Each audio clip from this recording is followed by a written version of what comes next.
9 years after Andra Day's Cheers to the Fall, she's back with Cassandra. And that's actually her real name. And I can relate to that because my real name is Charles, but everybody calls me Chuck. Since her last album, she's been nominated for an Oscar for the United States versus Billie Holiday. And you know what? That's where she gets the Day part of her stage name from. And now she's back with an album that gives you kind of vibes of Erykah Badu, Lauryn Hill, and a little bit of Jill Scott. She calls those the triumvirate. But it's all Andra, y'all. My whole goal was like, the community around me that I love, let's make a record together and see what that sounds like, you know? And so it was really, I wanted to take time combing through every detail. I wanted to make sure I chased down every little thing I didn't love. And that's the real from Cassandra, y'all. Orville Peck, he's a queer country artist that's got all the buzz in the world. His new EP, Stampede, is also out. And there's a song called Cowboys Are Secretly Fond of Each Other that he does with the legend himself, Willie Nelson. But the ones who brag loudest are the ones that are most likely queer.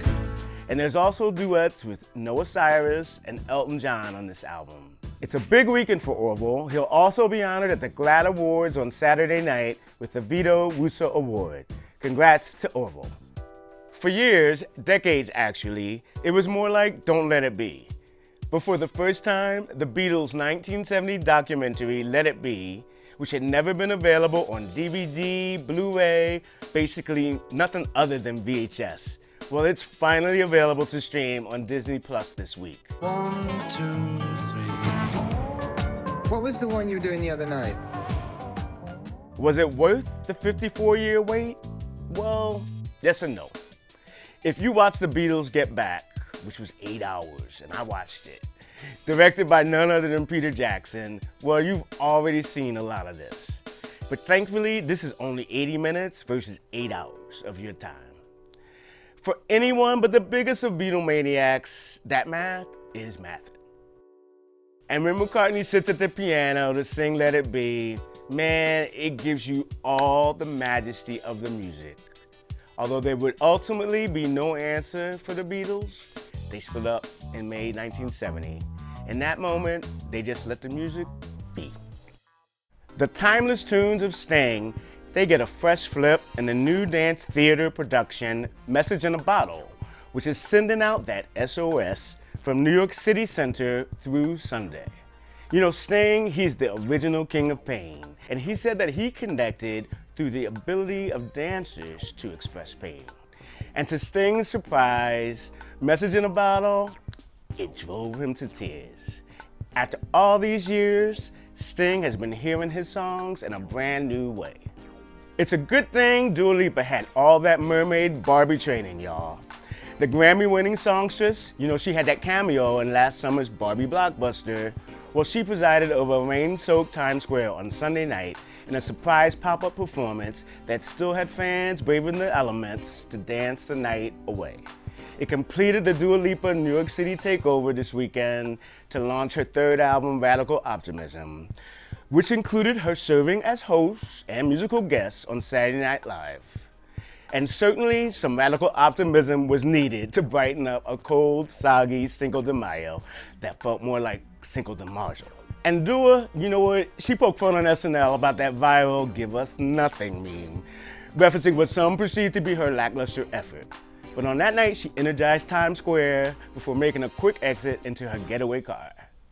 And now for my weekend picks. You know, this weekend is all about Mother's Day, so I've got your perfect Mother's Day playlist. That's coming strong, as we know all mothers brought us into this world from jump. With LL Cool J's classic, Mama Said Knock You Out. You always think of mothers with a big old heart, but you know they can be hard too. And LL, he hammers that home with the fierce fight in all moms that they have to protect their own. Don't you dare stare, you better move. Don't ever compare me to the rest that all get sliced and diced. Competition's paying the price. We're gonna keep it on the hip hop tip with Dear Mama by the late great Tupac Shakur. If you watched last year's Hulu docuseries, which is also called Dear Mama, you know all about the powerful bond between the legendary rapper and his mother, Afeni Shakur, who was a former Black Panther. And this song nails that mother-son connection, flaws and all. It's all love. And even though we had different daddies, the same drama when things went wrong, we blame mama. Now, we're gonna get all the way sentimental with a song for Mama by Boyz II Men. It's from one of my favorite 90s movies, Soul Food, and damn if it doesn't feel like your mom's or your grandmom's home cooking with those soulful harmonies from my Philly homeboys. You were there for me to love and care for me when skies were gray. But all moms, all families aren't the same in 2024, which is a beautiful thing for the LGBTQ community, and Brandi Carlile's The Mother shows just how deep a mother's love goes for Brandi and her wife Catherine with their daughter Evangeline. And now they also have a son, Elijah. Welcome to the end of being alone inside your mind. You're tethered to another and you worried all the time. Well, that's all I got for you today, but I'll catch you next Friday.